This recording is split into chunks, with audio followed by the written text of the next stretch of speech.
Mr. Speaker, I see that you have a new coat of arms above your head, but I am not sure this is a parrot. This, this, this look more like local dogs to me. So we have to add something to it. So that's the original parrot.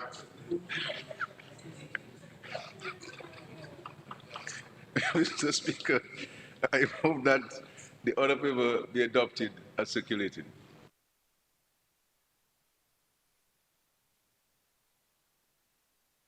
No, that's it.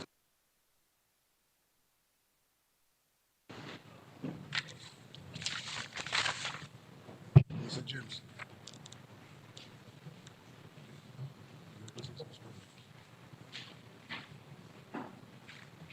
Suspension of standing orders.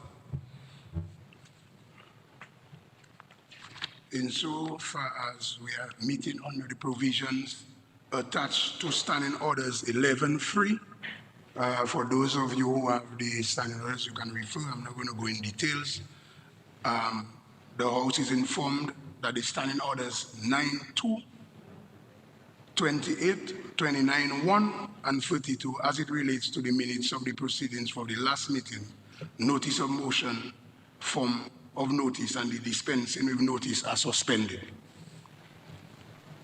So let's proceed to the order paper.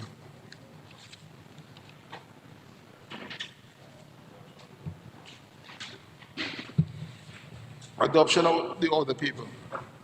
Mr. Speaker, I move that the order paper be adopted. Seconded, Mr. Speaker. It has been moved and seconded that the order paper be adopted as circulated. Those in favor? Those against? The ayes have it. Obituary and congratulatory remarks.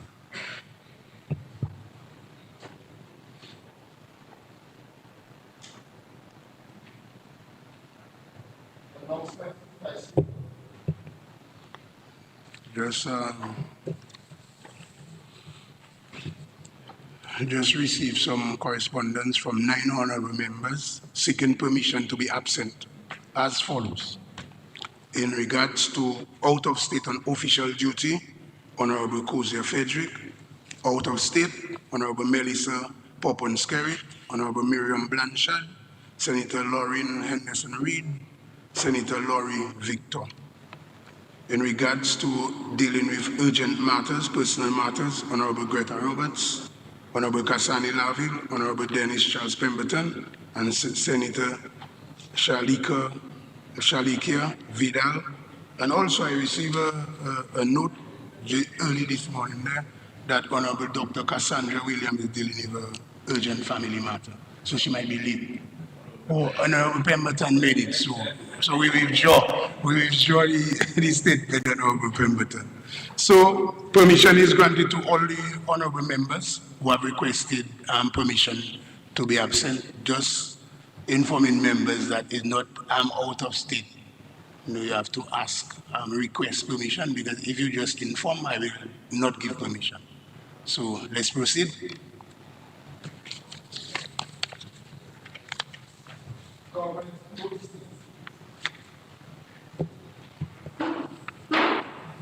Mr. Speaker, I beg to give notice that at a later stage of the proceedings, I will be taking all stages of the bill shortly entitled Registration of Electors Amendment Act 2025, standing in the name of the Honorable Prime Minister and Minister for Investment and Governance on the order paper. Statement by Minister.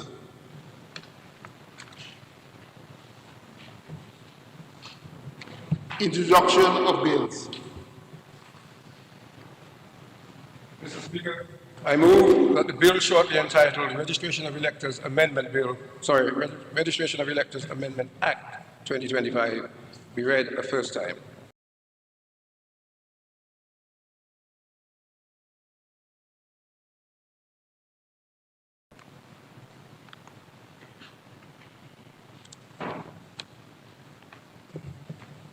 Registration of Electors Amendment Act 2025. The bill has been read the first time.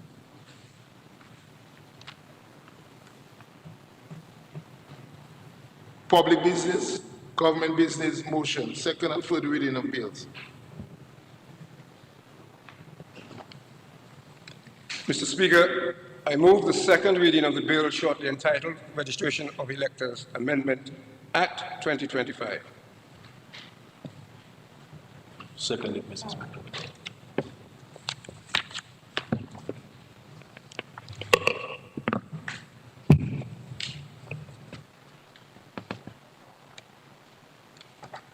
Mr. Speaker, we are here today for what I anticipate will be a short meeting of this Honourable House to take another step along the winding road of the electoral modernization process in Dominica.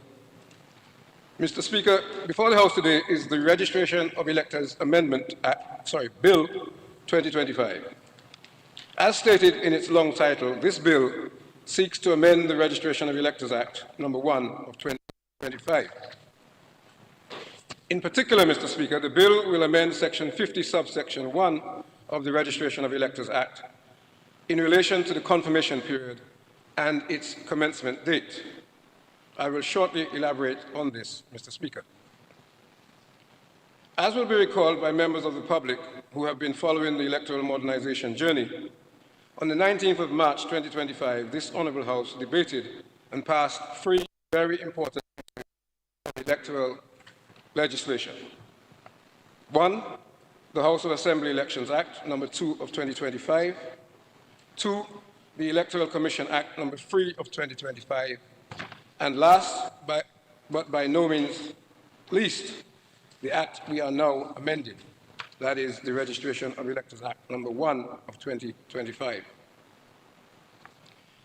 Mr. Speaker, the Registration of Electors Act introduced a new feature to our electoral process to assist with ensuring that the Register of Electors is as accurate as is reasonably possible and contains the names and only those names of people who are lawfully entitled to be on it.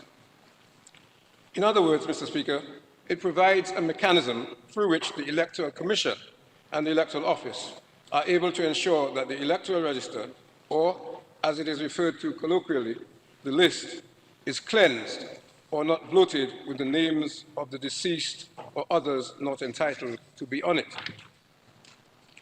The confirmation process is a critical component of the electoral modernization process, in that apart from providing a cleansing mechanism, it, among other things, provides a simple and seamless process through which a voter, once duly registered, is able to re-establish his or her entitlement to remain registered.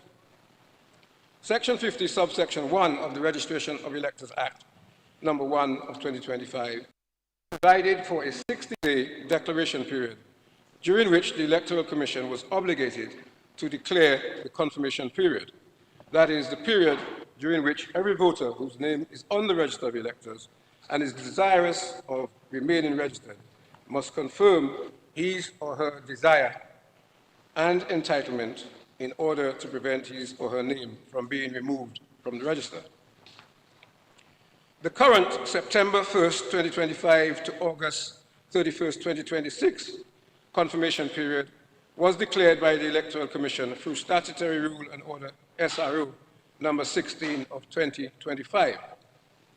However, Mr. Speaker, the Electoral Commission has advised that the current September 1st commencement date is no longer feasible, and the Commission has therefore decided to revise the timetable for the commencement of the confirmation process. As a consequence, Mr. Speaker, of the current commencement date no longer being feasible, it has become necessary to return to this Honourable House to secure for the Commission the lawful authority to alter the current commencement date and substitute an alternative commencement date. Specifically, Mr. Speaker, this bill seeks to amend Section 50, subsection 1 of the Registration of Electors Act to provide the Electoral Commission with the unambiguous legislative authority to alter the commencement date of the confirmation period. It is my understanding, Mr. Speaker, that the Commission will, by order, shortly declare a new commencement date and confirmation period. It is my understanding that this will be from October of 2025 to October of 2026, but that remains subject to the order of the commission to bring this into formal existence. Mr. Speaker, I am advised that the commission is satisfied that it has the necessary equipment and resources to complete the outstanding requirements to enable commencement of the confirmation process and the other aspects. Speaker, I commend the registration of electors amendment bill 2025 to this honorable house. The bill is before the house for debate.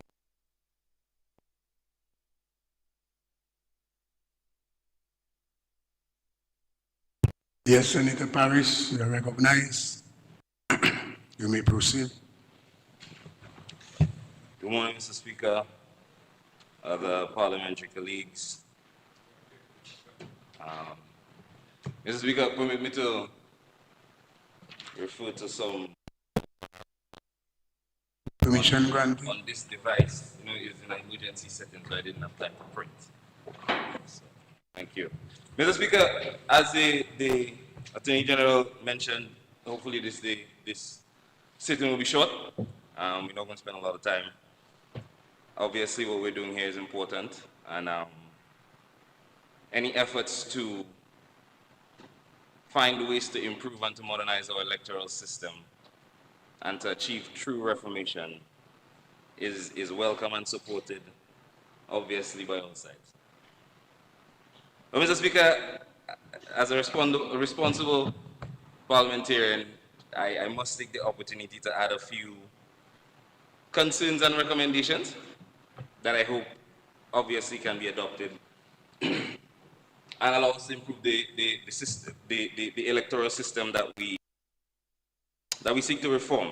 Mr. Speaker, on the confirmation period, in clause 51, citizens are going to be required to confirm their registration on the register, and to ensure that that is done properly, we have stipulated an extended period of time, 12 months in the first instance and to 15 if the commission so requires.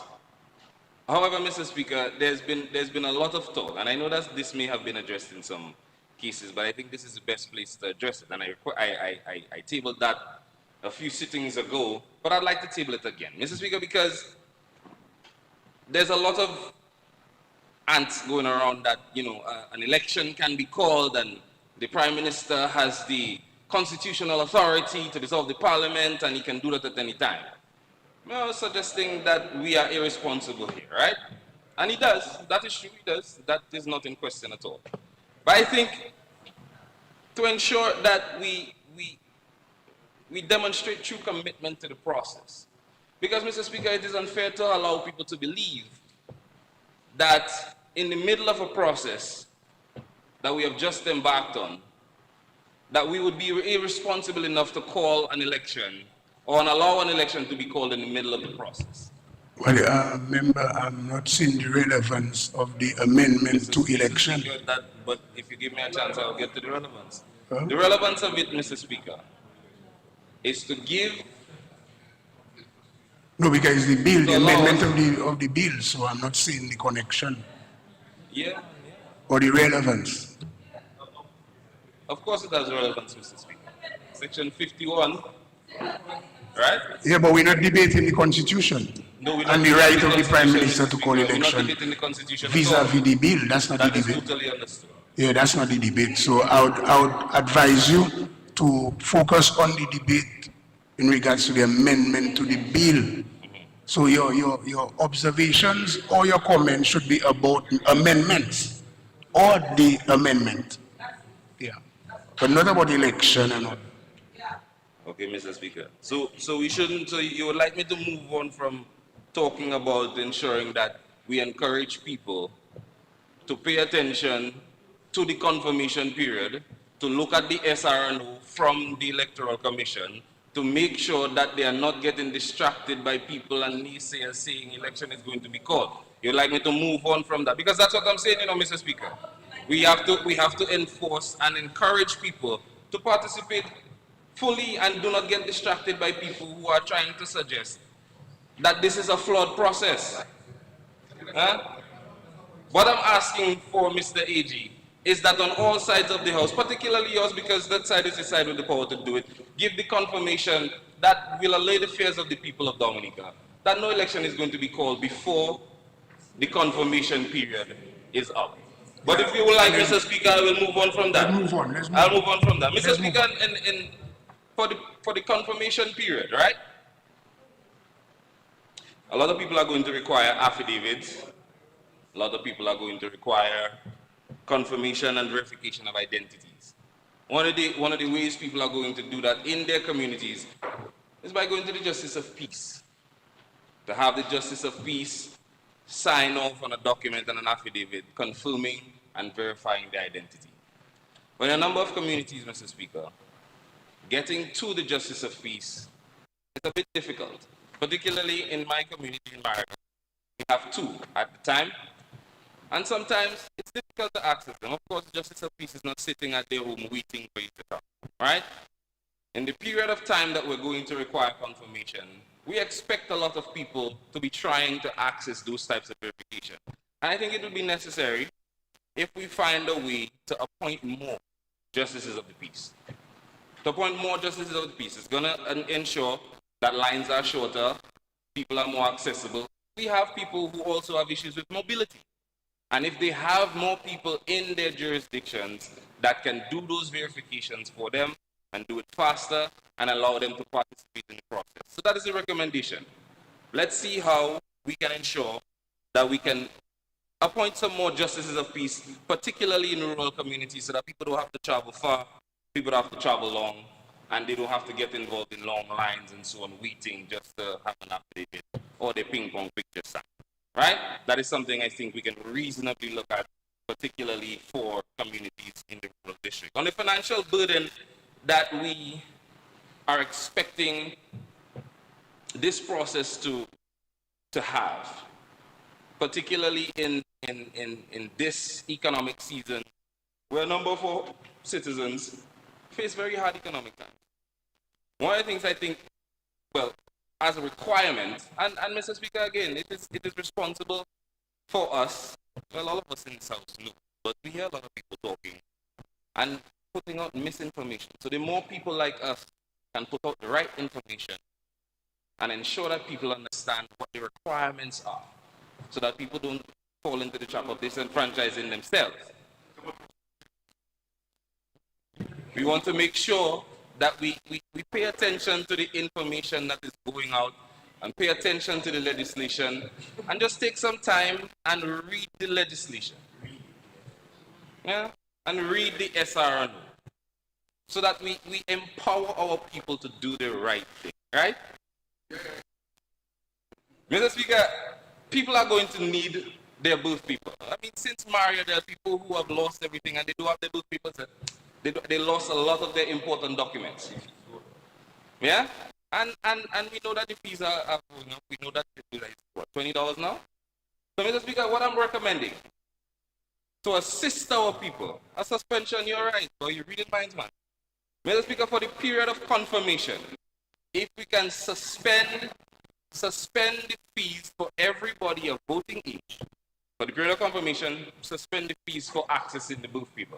Mr. Speaker, that would make it so much more, that would ease the financial burden of people in and outside of Dominica who want to ensure that they can come and it would remove barriers.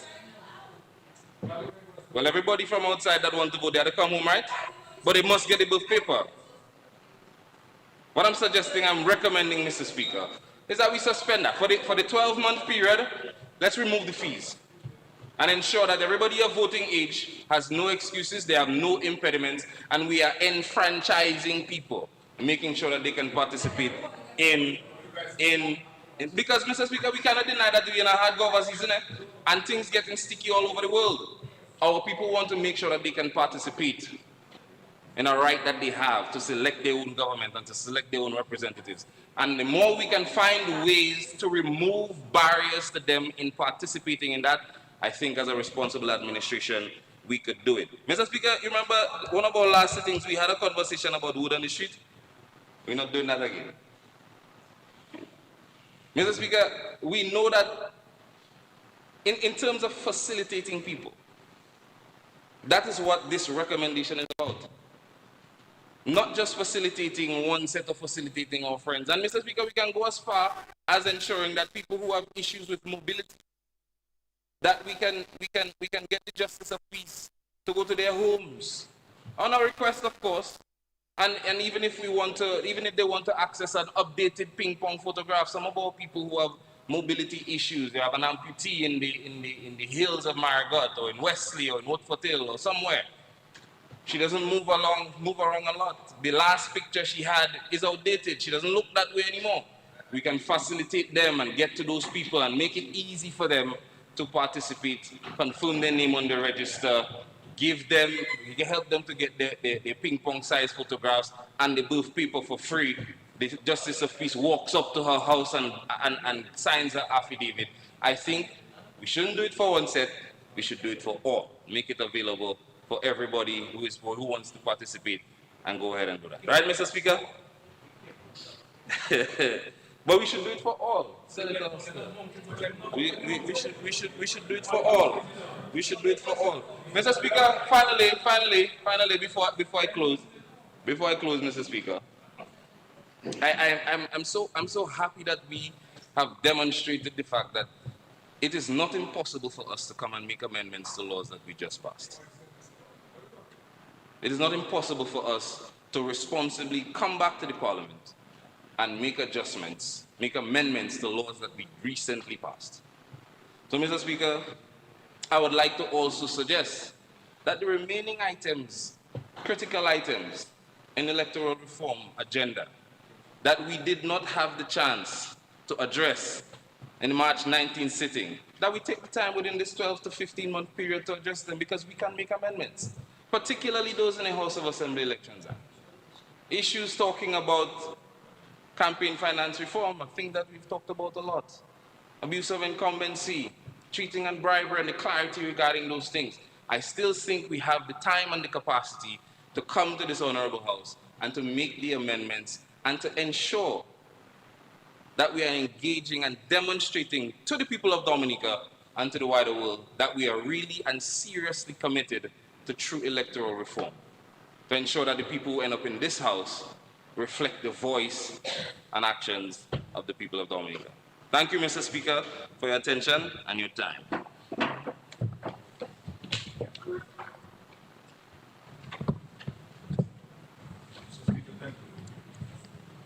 Yes, you recognize Honorable Charles, you'll go after. Thank you, Mr. Speaker. I want to support the amendment. The reality is we would not have been here had it not been on the advice of the Electoral Commission. The Parliament did provide for a very smooth, efficient, transparent, and effective implementation of electoral reform, particularly with regards to the confirmation exercise and issuance of a voter ID card to every confirmed and registered voter in the Commonwealth of Dominica. It is on the request of the Commission that we're here. They have incited a number of reasons why they will not be ready for September 1, because the law provides for a declaration of the commencement, which the Commission has the authority in law to do, and which they did by SRO, I believe SRO 16. And they did that, and the commencement date for confirmation Dominica ought to be September 1 based on the SRO 16 of 2025 declared by the Commission. September 1 will be next week or the weekend, and they recognize that they will need some more time to start the process, the actual process of when you show up, you can confirm and get your biodata taken and to have your name confirmed. And so they gave some reasons to us by a letter addressed to us, Mr. Speaker, that they will need some more time.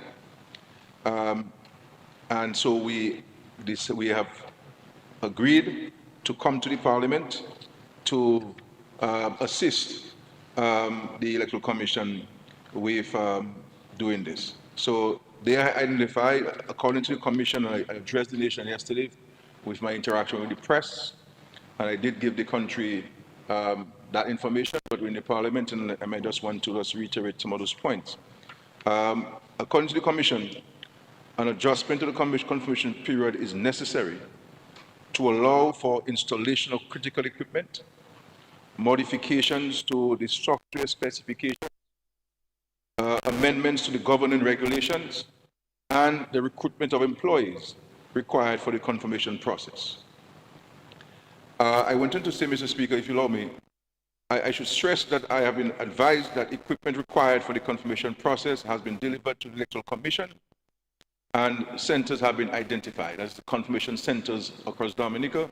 I believe that by the time they spoke to us, they had not located a confirmation center in Woodfordale, and my understanding is that they would have identified a building in Woodfordale that they could rent out to do that. Contract was signed yesterday. And I believe so now they have a complete covering of all 21 constituencies across Dominica. And the commission is currently installing equipment and finalizing staffing arrangements. I believe, based on what they said to us, the contracts will be signed this week, going to next week, of all of the confirmation officers and the necessary staffing that they need to effect those amendments. And therefore, September will be used for training of staff and also a massive public education, which the law that was passed in Parliament on March 19 mandates the Commission to engage in public education and public sensitizations. And so these are the main reasons why we're here today. And therefore the Commission has indicated, that they propose to have the confirmation started or commenced on October 15. So we're given an additional 45 days or so that they can put their house in order and ensure that when you show up on October 15, you can start the confirmation process. And so these are the main reasons why we're here.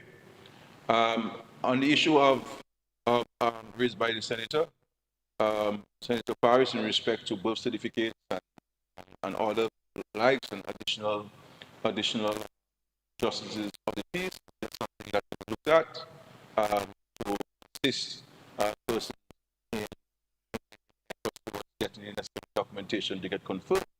But what I want to correct him on is, and he sought to give in a sort of a surreptitious manner, Mr. Speaker, the impression that there are people who are enjoying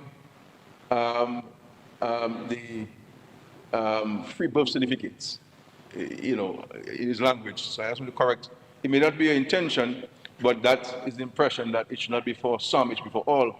But I would say that nobody in the country at this stage, as of today, is exposed to any waiver of any birth certificate fees in Dominica. This is something that we can look at and discuss and to see whether it is something that's efficacious to consider and to implement in that process. Now, on the issue of the Constitution, the Parliament cannot trump the Constitution. If the Parliament passes a law that is in violation of the Constitution, the AG will not allow this to happen because he has a mandate by the Constitution to ensure that the laws, and the President will not sign it, as a matter of fact, even if it passes, because he cannot constrict the Constitution. And when you take an oath, you say that you have to take the oath without fear or favor, affection, or ill will. And therefore, no one can impose on the Constitution its right to act. And I don't think we should rely on rumors of elections. The only person under the Constitution since 1978 or 1978 Constitution who can call an election or decide the date of an election is the Prime Minister of the country. When the Constitution was passed, I was only 6 years old. So it is not a recent 2005 constitutional provision. While I take note of what is being said, but I do not believe that we can impose a law that appears to be superior to the Constitution, neither in theory or in practice. And therefore, let us separate the two. We have a duty to proceed with the confirmation process And those who want to get confirmed, avail yourself to be confirmed, and let other matters be dealt with by themselves. So I don't think we can still pass a motion to contain the Prime Minister's constitutional, the provisional constitution to say that no elections can be called anytime. I will say to the member of the senator, that he may not be aware because he may be out of the loop in respect to the United Workers' Party, but 2 months ago, they ordered their song system for elections.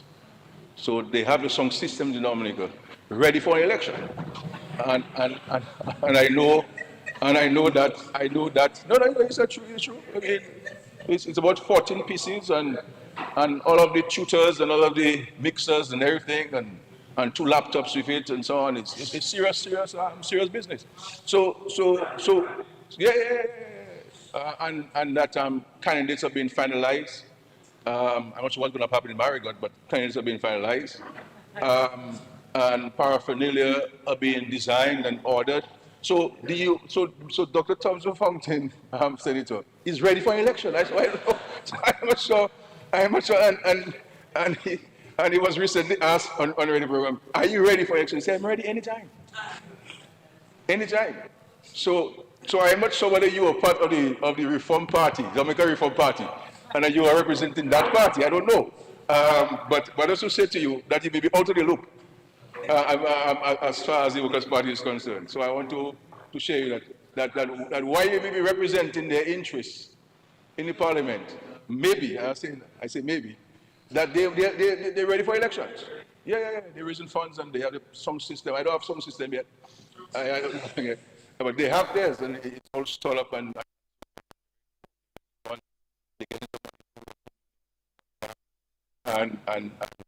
so big things happening. You didn't know that. So I think maybe you're the only one who is not interested in election anytime soon.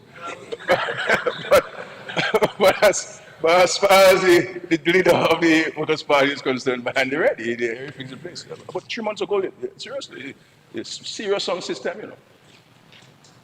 I mean, you think ghetto songs and was adding is a big joke. I mean, the leader of the opposition can provide equipment, song and lights equipment to the Creole Festival. That's how serious it is. But on the point of all of us being responsible, on a serious note, Mr. Speaker, on the point of us being responsible with what we say in this process is important. And this is why I want to urge the leader of the Workers' Party that he needs to join the serious people on this matter and not engage in what I believe and the public believe to be lies and misinformation and misrepresentation of facts. And I believe that at this stage, 6 months after the law was passed, that a responsible leader of a party would have read the act. And to have not read it and rely on what somebody says to you on social media to be your pronouncement is a dangerous thing. By that time, forget about your followers. You as the leader. Mr. Speaker, I have 2 copies of the one at home at the residence and one at my office. And from time to time I go there to cross-check. And so as of late as yesterday afternoon, I had a meeting with the Attorney General on some of the provisions of the Act, and so seeking clarification on this and asking questions on this. So it's an ongoing thing that I think that I want to urge the leader of the Workers' Party to spend this weekend to read the Act, and then he can be part of the serious process as been suggested there by the Senator Honorable Paris. So I think insofar as the resources, Mr. Speaker, because the Parliament did its part. That is to say, the Parliament came and passed the legislation. These are comprehensive set of legislation which we believe will address the concerns that persons have raised over time. And we came back here a couple months after the passage of the legislation to pass a resolution to secure a loan from the National Bank of Dominica in the amount of $6 million to ensure that at all material times when resources are required by the Commission, that they're able to get the resources. So far, there are no complaints in respect to the provision of the financial resources to the Electoral Commission to effect this work. So we get the monies for the equipment, the hardware and the software. They ask for more monies for laptops, huge number of laptops, high cost. We provided that. They are employing confirmation officers. The government has also offered them public officers who will be seconded. So when they are seconded, Mr. Speaker, they will not be under the jurisdiction of the public service as we know it. They'll be under the jurisdiction of the Electoral Commission. So those persons will be seconded to provide additional support to the Commission. And it is people who would have been subjected to scrutiny, examination, questioning by the Electoral Commission. And the Electoral Commission having satisfied itself that they would want those persons to work with the Commission. That is when a request is made by the Commission to the government to say, we want the following employees to be engaged by the Commission.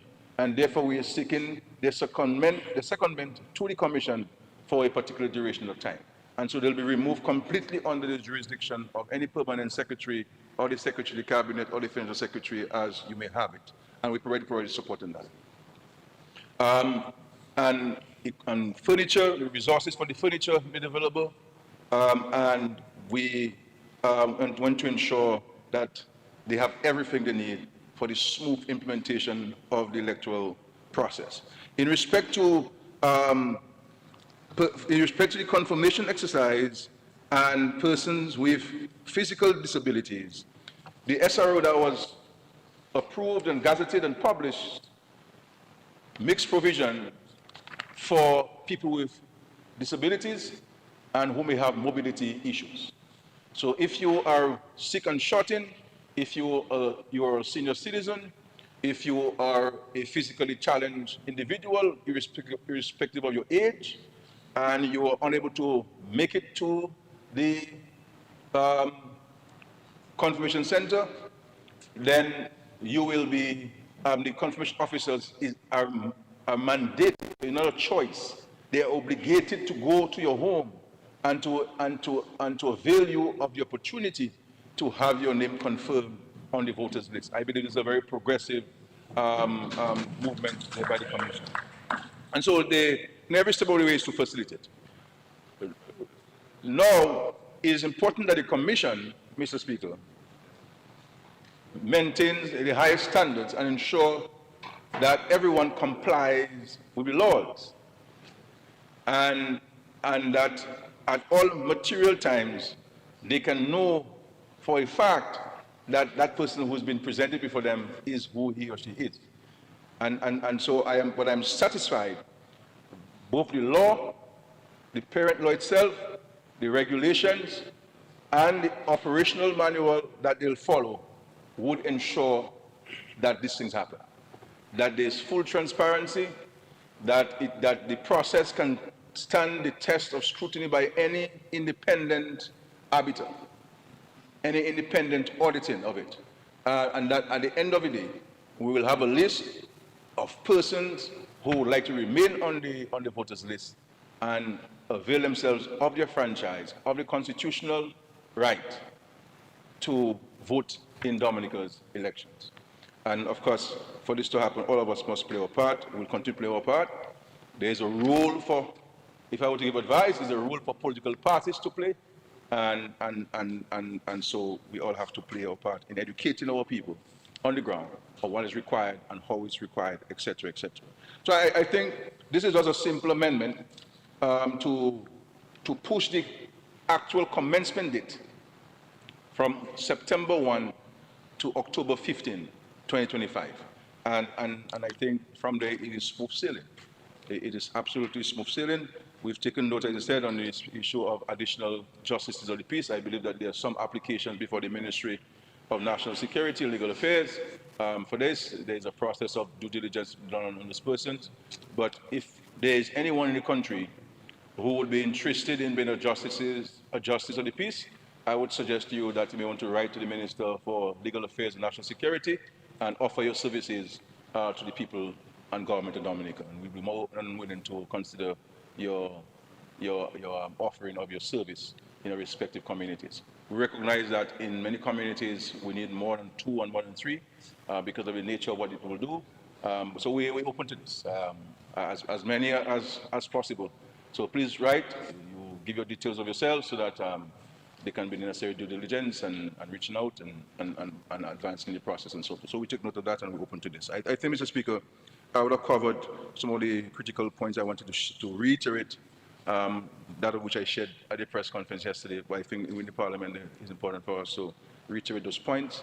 I want to especially recognize the continued efforts and diligence of the Honourable Attorney General in this. He's been very crucial and critical in this process, and I want to thank him for his astuteness in this and providing support, and also in particular I want to recognize the Secretary of the Cabinet who's been superbly exceptional. Where's Darren? I'm trying to use some big words there. I'm trying to use some big words. I borrowed from Darren Lloyd, and the Federal Secretary who has been diligent in ensuring that the resources are transferred to the Commission, and of course the Permanent Secretary in the Office of the Prime Minister who also provides support. Now, all of these people are playing just supportive roles based on the request of the Commission. We're not involving ourselves. We're very careful not to insert ourselves in any way. We're just there to ensure that the state provides the resources to the Commission, support to the Commission there, and of course we have given the Commission unfettered access to the ICT unit in the Ministry of Public Works so that they can provide them with some independent advice to look at what the suppliers would have submitted to them and to give them advice on how to be done. And they have given some very insightful and helpful advice on to how to make the system, both the hardware and the software, more responsive and to the needs of and to really be reflective of what the Commission really needs to effect the stuff. So it's a lot of work. It's a huge project, but it is something that we've embarked upon, and it's something that we all should continue to stay solidly in support of, and to ensure that we can successfully take it. But all I would caution us, finally, just to reiterate my caution, is that we cannot tie the Constitution to any law in the country, and seek to give the people an impression that the Constitution has been suspended. The provision of the Constitution has been suspended. And if anybody were to go and invoke the provision of the Constitution, then they'll be acting out of order. No.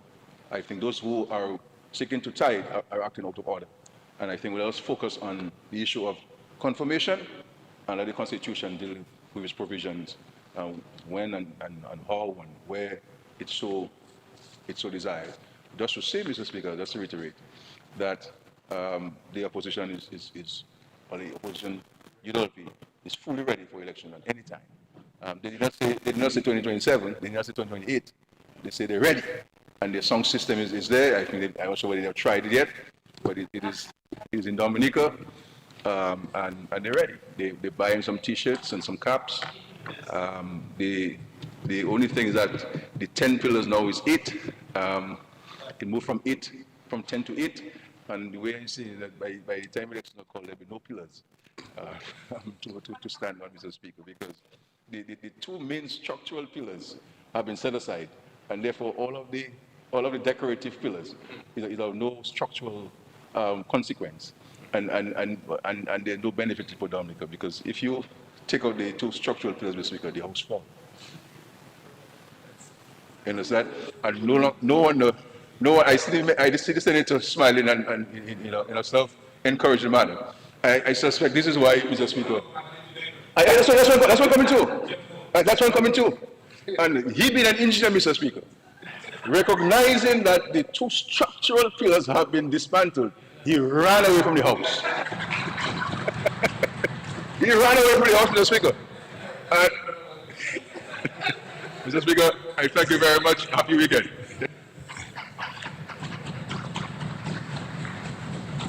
Yes, Honorable Charles, I recognize you, but to Senator Paris, I mean, compared to a lot of members on the opposition side of the past, you have ramped up quickly and you're learning the rules, but I trying to guide you. You open up, that's why I was telling you, stay to the bill.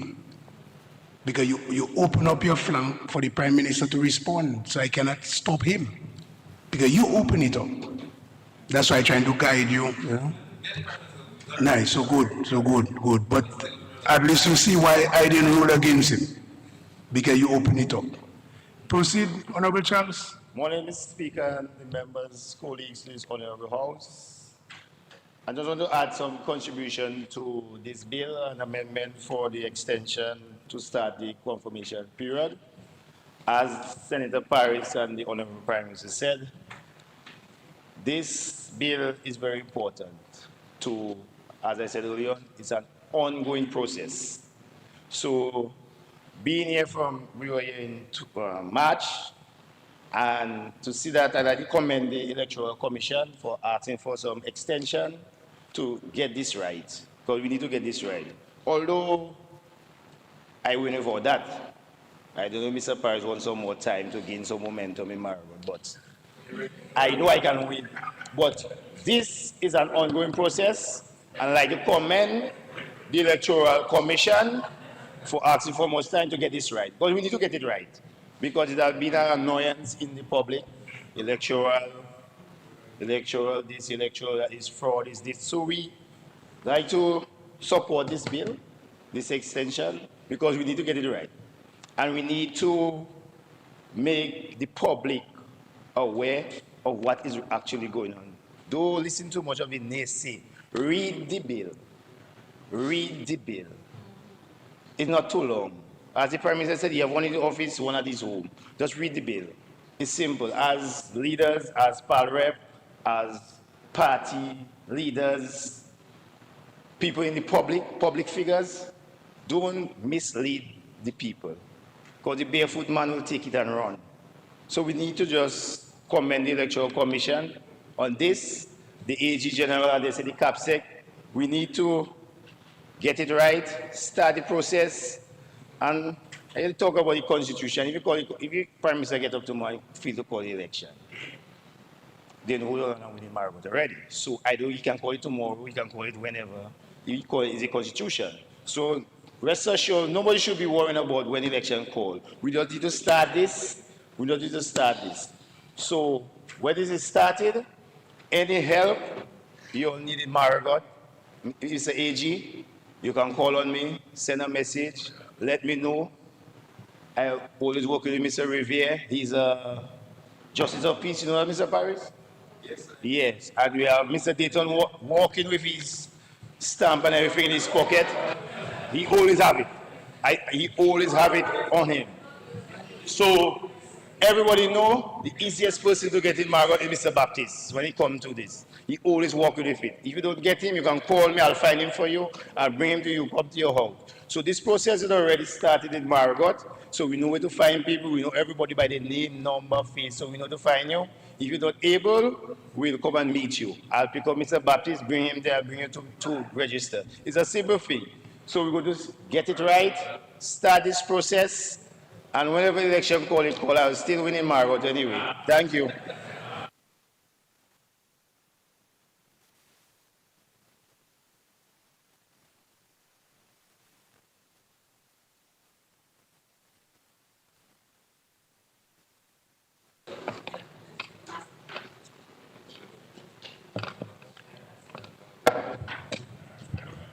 Yeah. Yes. Call the Speaker. To me, the Prime Minister, Mr. Speaker, sorry, I rise to make a very short intervention, for want of a better word. I was not inclined to say anything because to me, the Prime Minister said everything on this very simple measure this morning, except to say, Mr. Speaker, is that when you eat the bread of misinformation, it is very likely that the direction you take thereafter will be determined by that misinformation for which you have been pushing. And because the contribution from Senator Parrish from the initial standpoint of his presentation bordered endlessly on irrelevance. But that notwithstanding, Mr. Speaker, he was allowed to make his contribution, which demonstrates the freedom of speech in the highest body in this land. But, Mr. Speaker, it is, to me, paradoxical, Mr. Speaker, that during your campaign against the measures that have been approved by Parliament, you claim that the confirmation process that was being proposed in the proposed measures would not ensure, once, the cleansing of the list, two, that the process would not really sanitize the people who were making themselves present to reconfirm. Now, I'm listening to the vibes, Mr. Speaker, coming from the other side. Is that this is now being said, and a certain element of that rhetoric, Mr. Speaker, was contained in his presentation this morning, Senator Parrish, is that why make it more difficult for people wishing to confirm the name on the list as opposed to those who are registered for the first time? Can you imagine that? So they're now trying to set aside the requirement as contained in the regulation, Section 8, subsection 5, which speaks to the identification requirement for one, a bona fide, naturally born Dominican, and then a citizen of the Commonwealth. All right? Now, Mr. Speaker, which makes one requirement a passport. A passport. No, they want now to set aside the passport requirement in the confirmation process and leave the onus on the enrollment officer to determine in certain circumstances. Do you see the hypocrisy and the paradoxical approach? Because they have gotten themselves in a feeble stage, Mr. Speaker, on that whole exercise. What is happening this morning, Mr. Speaker, as you heard from the Prime Minister and the Attorney General, is a very simple process. The Constitution, Section 41, gives Parliament the responsibility to make laws for the for peace and order and the good governance of this country. Section 41 of the Constitution. And that is precisely what we are trying to do this morning. I think the government has to be commended for ensuring that the resources have been provided to the Commission to ensure that we have a seamless process in the confirmation process. So therefore, it is not us on this side who is actually forcing the process. The Commission is saying, before we make a declaration, which of course, as per the current measure that has been approved by this Parliament, the Commission only has the space and the latitude to allot, firstly, 12 months and an additional to make it 15 months. That's all they can do. So, because as you heard from the Prime Minister, they're going to require more time, they're asking for that extra time. It's as simple as that. What you could have done is simply have done like the Member of Parliament for Marigot and say, I support the thing. Now I heard a declaration has been made for the leader of the opposition party. And the Workers' Party, really and truly, I've never seen a bifurcation that is so clear. It is bifurcated into two, split them into two, bifurcated. You have one section and Fountain, Dr. Fountain, the other section. Now, I do not expect, really, I do not really expect Dr. Fountain to read any bill, Mr. Prime Minister. Any man who is spending his time proposing to different women at the same time doesn't have any time to read anything. Proposing to different women at the same time. What time are you going to have? Honorable members, stay focused on the Yeah, bill. I'm focused. Yeah. Stay focused on the No, bill. I'm saying, my apologies, I take it back. And plus, you have to concentrate on the campaign. And Mr. Speaker, I'm going to make that point.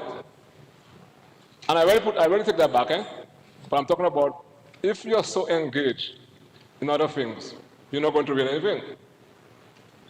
Because the man is a philosopher. But Mr. Speaker, I cannot understand that you oppose something so much. And now that the measure is in place, you want to water down the process. Water down the process for the identification requirement, for the confirmation process. And that is the hypocrisy, and you know that. And that is the hypocrisy that I cannot stand. And we must stop it. So, Mr. Speaker, I support this measure. I think it's a demonstration of democracy at the highest level.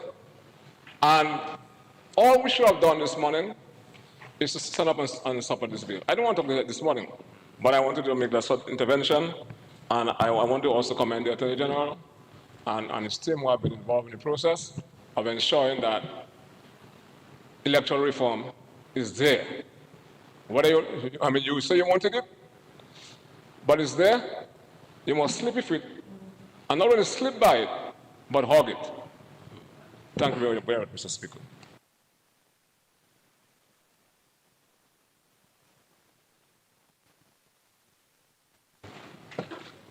Yes, Honorable Henderson, you may proceed. You are recognized.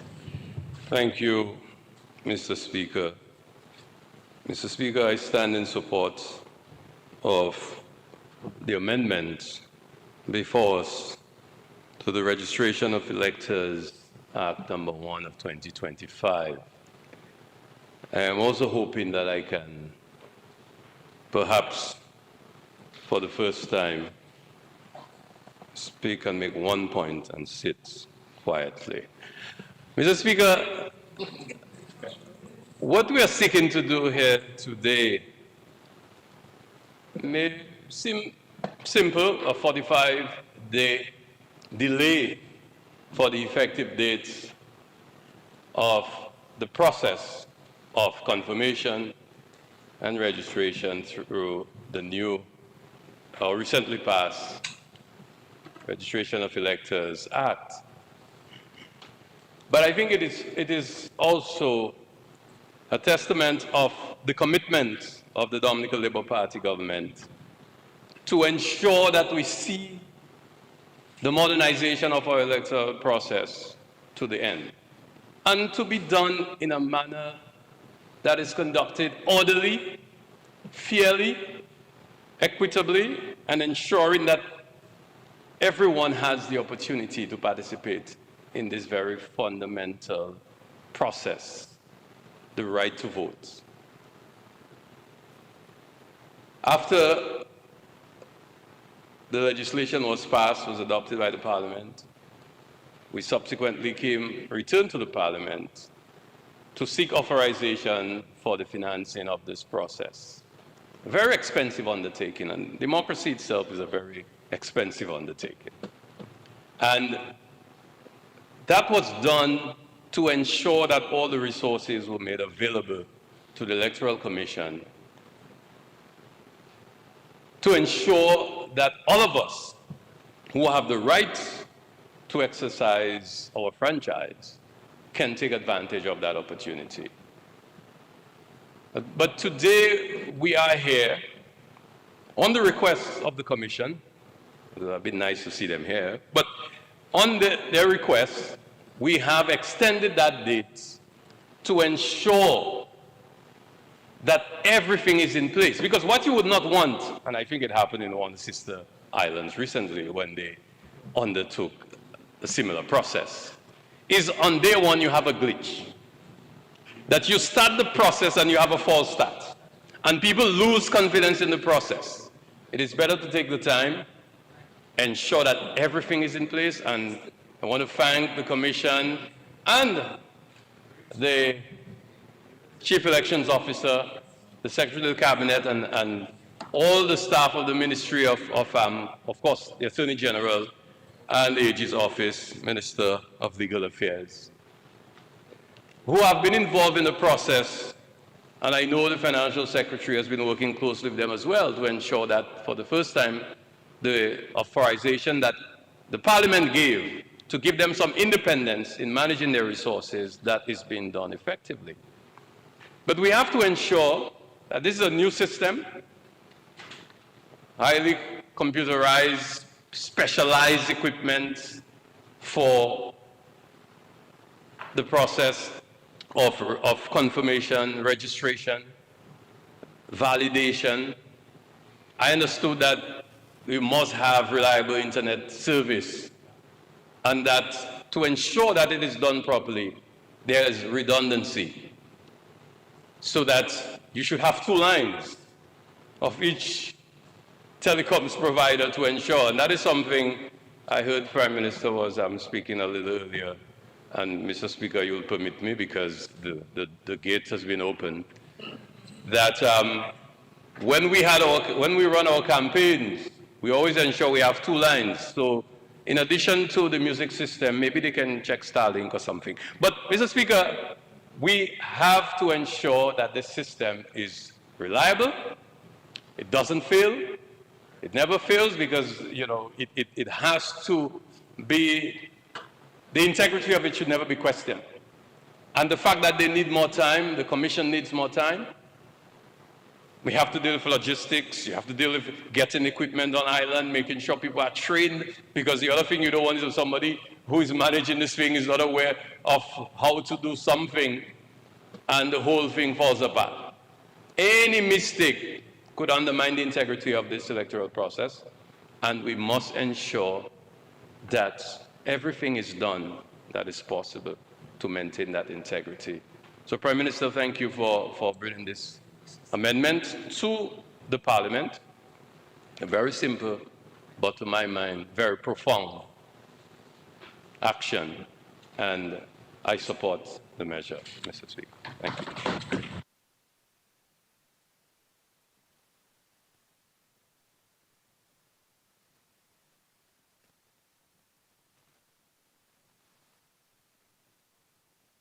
Thank you, Mr. Speaker. We've heard a number of contributions, as has been spelled out quite clearly. The amendment is a straightforward amendment, but it is an essential amendment for the purpose of ensuring that we comply with the law and that we do all we can to immunize the whole process from the type of squabbles that have occurred over the past years. We know that at past elections, people have used minor deficiencies, if I can put it that way, to seek to even injunct the election. I mean, what we don't want is for this process to be unduly delayed any further. So by coming to Parliament and ensuring that the the Commission has the legislative underpinning and authority to extend the period in the way that is proposed, will insulate the process from the type of unwarranted interventions that frequently occur in our history. So, Mr. Speaker, I don't think there's any point in me extending the time that we're here.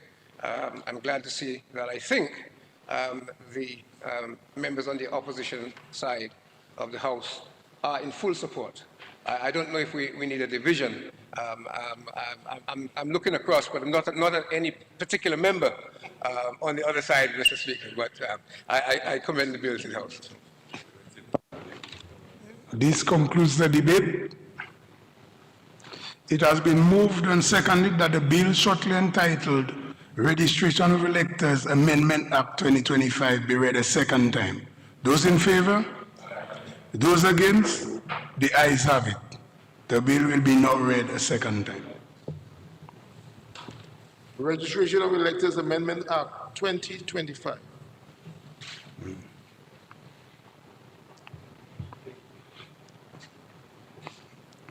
The bill will now stand committed to a committee of the whole House to be considered clause by clause.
The question is that House resumes, and the question is that I do report the bill as amended to the House.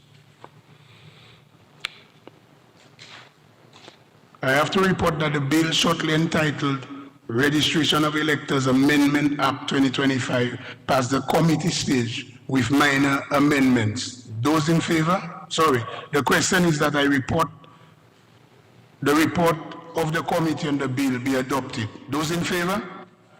Those against? The ayes have it. AG.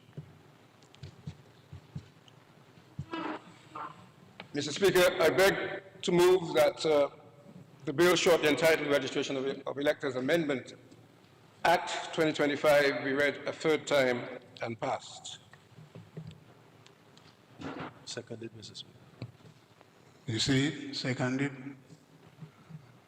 Seconded, Mr. Speaker. Okay, nice, nice.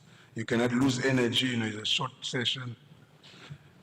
It has been moved and seconded that the bill shortly entitled Registration of Electors Amendment Act 2025 be read a third time and passed. Those in favor? Those against? The ayes have it.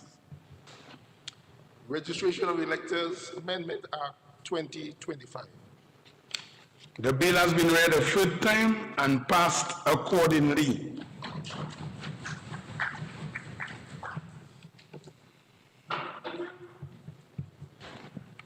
Mr. Speaker, I move that the House be adjourned sine die.